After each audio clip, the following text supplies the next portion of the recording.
Welcome to this edition of Diligent Institute's Inside Today's Boardrooms. I'm TK Kerstetter, and I'll be your host for today's show. Today, we're going to be talking about how focused should corporate boards be on operational issues. And joining me is Betsy Atkins, who's a board member with Wynn Resorts, SolarEdge Technologies, Enovix Corporation, and SL Green Realty. Welcome, Betsy. Great to be with you, TK, and hello to all the listeners. So you are probably the most experienced director that I have when I have a guest on the show. So you're going to need a lot of that experience when we talk about this topic. So there is a very quotable phrase used in the boardroom circles that is sort of meant to define a board member's duties with respect to how involved they should be getting in company operations. It's noses in, fingers out, which basically means that directors are supposed to stay out of the day-to-day operations and leave that to senior management. Then I'm going to guess about 5 to 8 years ago in governance circles, there was sort of a mini debate about whether directors should operate more like private equity boards, which private equity boards get much more involved in the operations of a company than do public company boards.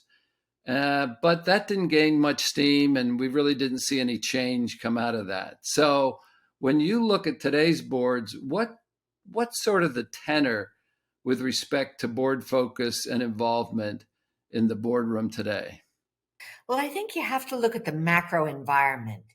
We haven't seen this environment of a significant economic slowdown, inflation, high interest rates, and a slowing economy in probably, I would say, a couple of decades. So many of our CEOs and executive leadership team members are not used to this harsh and challenging of an environment, and they haven't seen and had to be in this much macro change. So I think it actually is a time when it's appropriate to lean in more and actually maybe not go all the way to a private equity style engagement, because it will depend on your board and on your CEO and how well they're doing. But I do think more engagement is in order. And I think the thing that directors ought to consider in assessing is it appropriate to engage more is step back. And in every industry, if you look at your company's industry, it breaks roughly into a third. A third are in the top third, a third in the middle, a third at the bottom. And go get external objective info of where you really sit. If you're in the bottom third, you're probably going to need a little more attention, and in the middle third. Now, if you have a very strong CEO and leadership team and they have been through big reset and these kinds of challenges, then they may not need as much engagement. But take a step back and objectively assess where your company is performing and look at your leadership, and are they the right people to lead through the change without more engagement from the board? Yeah, it's interesting, Betsy. I've never been a proponent of sort of best practice that says, this is exactly what a board should do. And the reason I feel that way is every single board and company is different. Okay. And so how can you possibly have like a best practice when you have to go in and analyze, the organization and then sort of oversee accordingly? So, my question to you is, you've been on a ton of boards, in your career. What sort of take do you have on when you need to go deeper?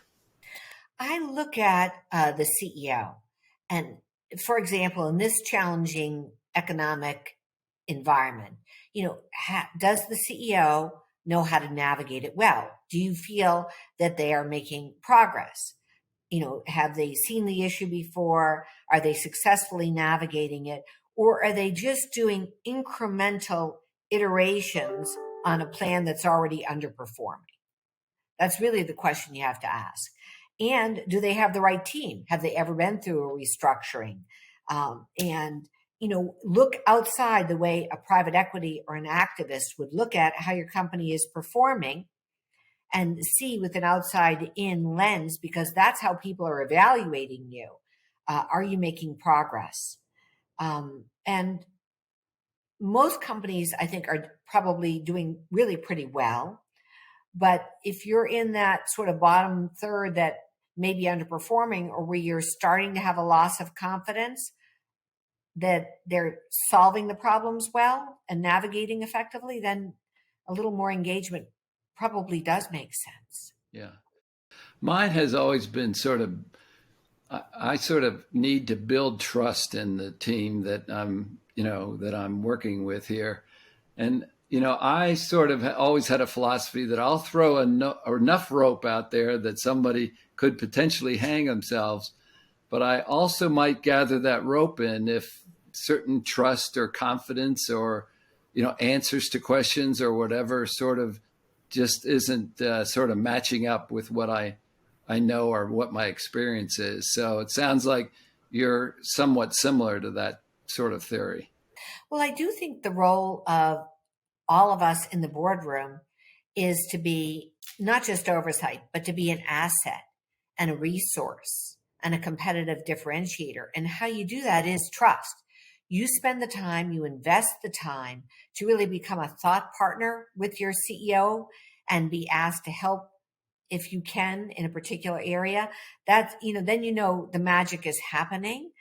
Um, and I do think that you'll know if it's not working. You sort of feel it, right? When you walk in the hallway, is there energy? Is there confidence? Is there belief and conviction?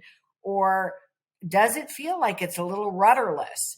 And, you have to really gather the sort of the quantitative data, and then the EQ data, and then the stomach data.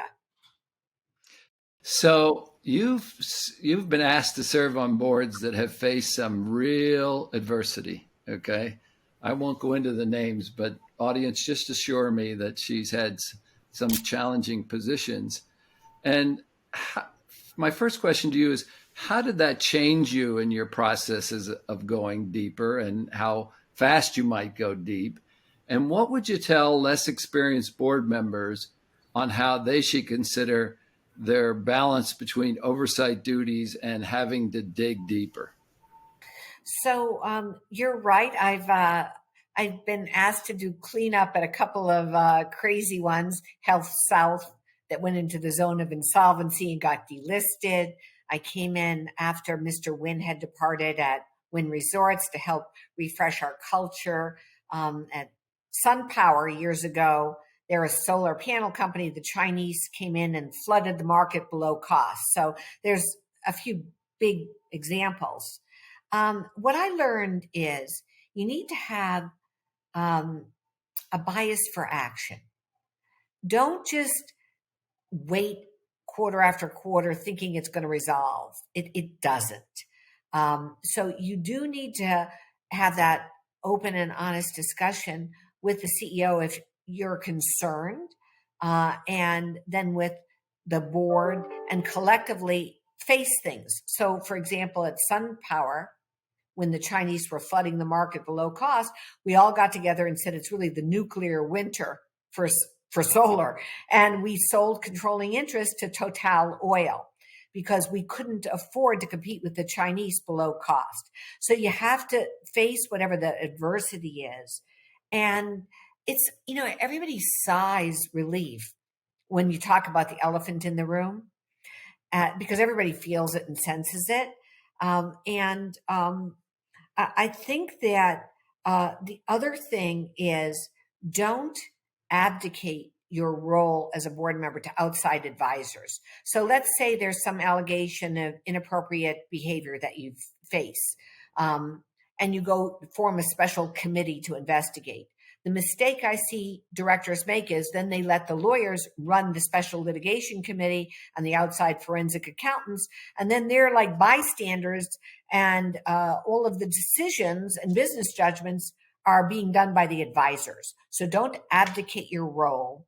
If action has to be taken, lead it, make it with a near-term goal to get whatever information you need so you can make an informed decision.